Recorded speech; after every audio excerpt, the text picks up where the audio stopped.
उद्यमी दिदीबहिनीहरू र पुरुष उद्यमी दाजुभाइहरू सम्पूर्ण, त्यसपछि मैले मान्नुपर्ने, मैले सम्मान गर्नुपर्ने व्यक्तित्वहरू सबैजनालाई एकमुष्ट रूपमा म अहिलेको तातो समयमा मेरो न्यानो अभिवादन टक्राउँदछु। सबैलाई मेरो नमस्कार।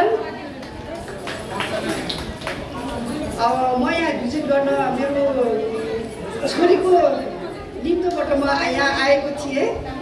भिजिट गर्ने क्रममा मलाई एकदमै धेरै राम्रो मनोरञ्जन र हामी यस देशको नेपाली नारीहरू भएको नाताले नारी या महिलाहरूले राख्नु भएको उद्योगबाट तयार भएको सामानहरू देख्दाखेरि मलाई एकदमै खुसी र रमाइलो लाग्यो। हामीले त्यही आपसमा साटासाट गर्ने एउटा अवसर पनि पायौँ।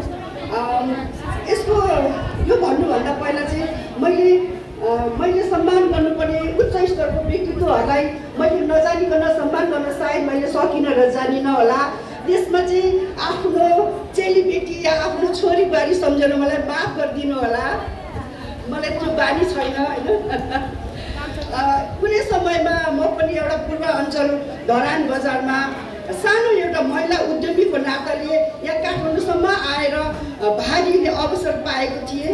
त्यो बेलामा मलाई एउटा ढाका बुट्टा, सादा कपडामा ढाका छाप्ने बुट्टा मेरो सानो एउटा उद्योग थियो। त्यो उद्योग चलाउने गरेको क्रममा चाहिँ अर्को एउटा उद्यमीले चाहिँ मलाई भन्नुभयो, यस्तो कार्यक्रम चाहिँ महिला उद्यमीबाट चाहिँ काठमाडौँ गएर हामीले त्यहाँ सहभागी हुने अवसर छ, तपाईँ जान सक्नुहुन्छ भनेर मलाई सोध्नु भएको थियो। मैले एकदमै उत्तेजित भएर मैले एकदमै एउटा यो चाहिँ हामी महिलाहरूको लागि ठुलो एउटा अवसर हो भन्ने बुझेर म जान्छु है। मेरो सानो बच्चाहरू थियो त्यतिखेर र पनि मैले केही व्यवस्था गरेर मैले त्यो कार्यक्रममा भाग लिने एउटा जमर्को गरेँ र म त्यो कार्यक्रममा भाग लिन आएँ पनि। स्वर्गीय होटलमा त्यो कार्यक्रम गरिएको थियो र त्यतिखेरको सम्माननीय गिरिजा प्रसाद कोइरालाज्यू त्यतिखेरको प्रधानमन्त्री हुनुहुन्थ्यो र उहाँले उद्घाटन गरेको त्यस कार्यक्रममा मैले 7 दिनसम्म भाग लिएको थिएँ। त्यो मेरो चाहिँ त्यो अवसर, त्यो मौका चाहिँ मेरो जीवनमा एकदमै अविस्मरणीय लाग्छ। मलाई एकदमै ठुलो लाग्छ किनकि हामी सानो महिलाहरू भएर सानो एउटा उद्योग गरेको बेलामा पनि त्यति ठुलो अवसर दिएर मेरो लागि त्यतिखेरको मेरो देशको नेपालको प्रधानमन्त्री त्यत्रो एउटा उच्च स्तरीय व्यक्तित्वबाट पनि हामीले माया पायौँ।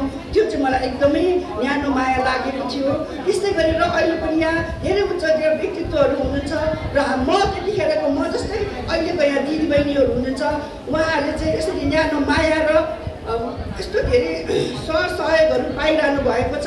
यसको लागि मलाई एकदमै सबैलाई धन्यवाद दिन मन लाग्छ। यसरी नै यो कार्यक्रमहरू आज समाप्त भइरहेको रहेछ होइन। यसरी सफल कार्यक्रम समाप्त गरिदिनु भएकोमा र अझै पछि पनि यस्तो उद्योगहरू महिला या पुरुष सबैले सानो आफ्नो क्षमता अनुसारको उद्योगहरू चलाएर हामीले त्यसको लागि केही गरौँ र आफ्नो सिपलाई अगाडि बढाउने जमर्को गर्ने ठुलो धेरै शुभकामना दिँदै म मेरो जानी नजानी 2 शब्दको बोल्ने क्रम यहीँ टुङ्गाउँदछु। धन्यवाद।